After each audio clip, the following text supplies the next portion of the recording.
Firman Tuhan dari Roma pasal 13 ayat 8 sampai dengan 10. Kita akan baca bersama 8, 9, 10, 3 ayat dari Roma pasal yang ke-13. Kita akan bersama-sama mulai dari ayat yang ke-13. 2, 3. Janganlah Kang 8 pasal 13 ayat 8. iya. 2, 3. Janganlah kamu berhutang apa-apa kepada siapapun juga, tetapi hendaklah kamu saling mengasihi, sebab barang siapa mengasihi sesamanya manusia, ia sudah memenuhi hukum Taurat. Karena firman, jangan berzina, jangan membunuh, jangan mencuri, jangan mengingini, dan firman lain manapun juga sudah tersimpul dalam firman ini, yaitu kasihilah sesamamu manusia seperti dirimu sendiri. Kasih tidak berbuat jahat terhadap sesama manusia, karena itu kasih adalah kegenapan hukum Taurat. Saudara, kalau kita sudah membaca bagian yang kita baca ini, saudara, ternyata pinjam meminjam itu bukan hanya ada di zaman sekarang ini ada, saudara. Pinjam meminjam, hutang berhutang itu ternyata sudah ada sejak zaman di mana Alkitab ini ditulis, saudara. Saya pernah didatangi seseorang yang pernah ke gerejanya, kalau tidak baru sekali, saudara. Setelah itu datang di tempat pekerjaan dan bilang, saya perlu uang. Saya perlu, kalau tidak salah, 600 waktu itu. Saya mau pinjam 600. Ada sesuatu yang mencurigakan. Saya tidak punya uang 600. Saya hanya kasih, kalau tidak salah, 50 dolar.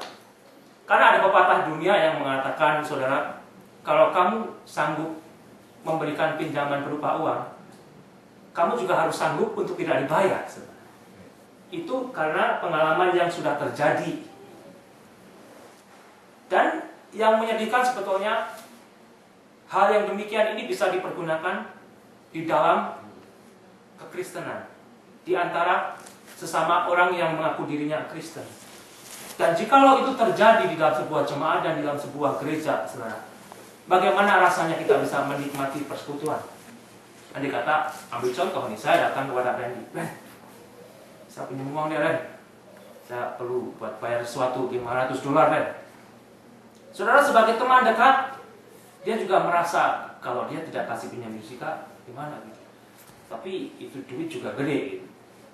Kalau nanti gak bisa dibalikin, gimana? Saudara, di situ memangnya ada sesuatu pinjam dan meminjam itu harus benar-benar dipikirkan, saudara. Lebih-lebih di sesama persekutuan, di sama gereja, di sama orang Kristen. Karena di situ yang sudah terjadi di dalam contoh apa kehidupan dunia itu sendiri juga ada satu pepatah yang mengingatkan. Kalau kamu sudah bersedia memberikan satu pinjaman, kamu juga harus rela kalau pinjaman itu tidak dikembalikan, saudara. Karena memang di sini kita diingatkan melalui firman Tuhan, janganlah kamu berhutang apa-apa kepada siapapun juga. Bukan berarti secara legal saudara tidak bisa pinjam uang, itu ada urusannya yang lain lagi, saudara. Saudara boleh baca bagian yang lain di dalam firman Tuhan sejak di perjanjian lama juga. Tetapi jikalau hal yang demikian terjadi di antara jemaat Tuhan, akan merusak persekutuan, akan merusak persahabatan, dan kedamaian itu akan bisa hilang, saudara. Dan Hudson Taylor sendiri sebetulnya, dia seorang misioner yang pergi ke China itu, dia mempunyai satu prinsip. Dia tidak mau hutang. Berdasarkan firman Tuhan dari Roma 13:8 ini. Dia tidak mau hutang. Oleh karena itu dia tetap melayani, tapi satu prinsip, apapun yang terjadi dia tidak mau hutang, saudara. Itu yang Hudson Taylor pegang. Dan di dalam pelayanan juga sebetulnya diajarkan, jikalau saya dan saudara ataupun siapapun juga mau menjadi pelayan Tuhan yang efektif, kita harus debt free. Kita harus lepas daripada hutang. Karena hutang itu suatu saat bisa menjerat seseorang yang ada di dalam pelayanan. Kalau kita tidak hati-hati. Dan hutang piutang itu bisa begitu menghancurkan. Bisa merusak keluarga, bisa merusak jemaat, dan bisa merusak kehidupan pribadi saudara. Tapi kalau kita lanjutkan, yang lebih utama sebetulnya, tetapi hendaklah kamu saling mengasihi. Sebab barang siapa mengasihi sesama manusia, ia sudah memenuhi hukum Taurat. Sehingga sebetulnya saudara kembali, hutang piutang, pinjam meminjam dan tidak dibayar itu hanya menunjukkan bahwa hati manusia itu ada sesuatu yang tidak beres. Bahkan bagaimana secara sengaja, saudara, secara sengaja menggunakan uang orang lain, menggunakan uang bank, secara sengaja memang mau ditilak, saudara. Itu hanya menunjukkan betapa rusaknya hati manusia sebetulnya. Benarkah sebetulnya jika kita masih melakukan hal yang demikian, kita memiliki kasih di dalam kekristenan? Firman Tuhan begitu jelas bagi saya. Sebetulnya orang yang melakukan hal demikian sebetulnya tidak melakukan di dalam kasih. Nah kembali saudara, kalau saya tidak melakukan dalam kasih, jika nanti juga saudara tidak melakukan dalam kasih, kita mau melakukan dalam apa gitu? Sebagai orang Kristen nantinya. Sesuatu yang kita lakukan sebagai orang Kristen itu dasarnya apa? Untuk memenuhi keinginan kita sendiri, selfishness kita. Sebetulnya saudara, dari sinilah saya diingatkan, dan orang Kristen diingatkan sebetulnya, jikalau saya dan saudara sudah menjadi Kristen, itu Tuhan Yesus sudah memerintahkan. Dari Yohanes 13:34 dikatakan, aku memberikan perintah baru kepada kamu, termasuk saya tentunya, dan termasuk saudara, dan termasuk orang Kristen. Perintah baru itu yaitu supaya kamu saling mengasihi. Seolah-olah kata ini begitu simpel. Dan mungkin saudara sudah bosan mendengarkan, dan seolah-olah sudah hafal, tetapi saudara juga tidak tahu di mana itu ayatnya berada, saudara. Yaitu supaya kamu saling mengasihi, saudara. Sudah benarkah saya dan saudara menuruti apa yang Tuhan Yesus perintahkan? Saya bisa menyombongkan, oh saya sudah mengasihi orang ini, saudara. Tetapi kalau saya begitu neglect di bagian lain, seperti pizza itu ada 12 slice, saudara. Mungkin satu slice itu penuh dengan kasih kita, saudara. Bagaimana yang 11 atau 8 slice yang lain kita tinggalkan, saudara. Kalau saya dan saudara hanya menonjolkan, saya sudah lihat ini kasihku. Orang hanya melihat kita mengekspos kasih kita, sedangkan di slice-slice yang lain masih lubang, saudara. Sebetulnya disitulah saya dan saudara harus kembali belajar.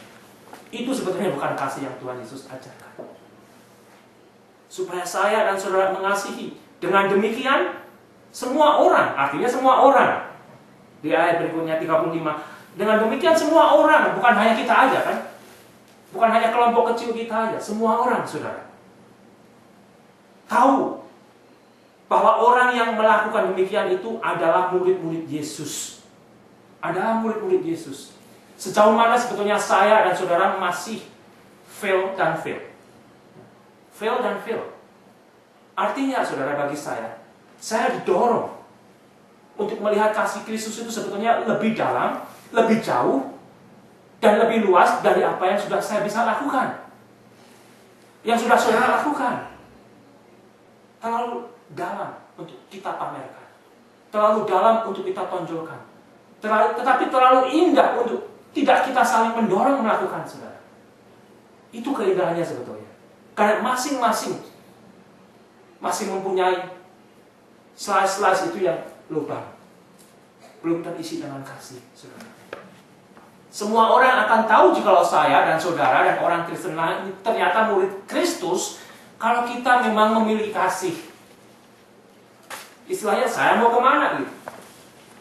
Orang mengenal saya, orang mengenal saudara sebagai orang Kristen, sebagai pembawa firman, sebagai guru sekolah minggu, sebagai aktivis, saudara.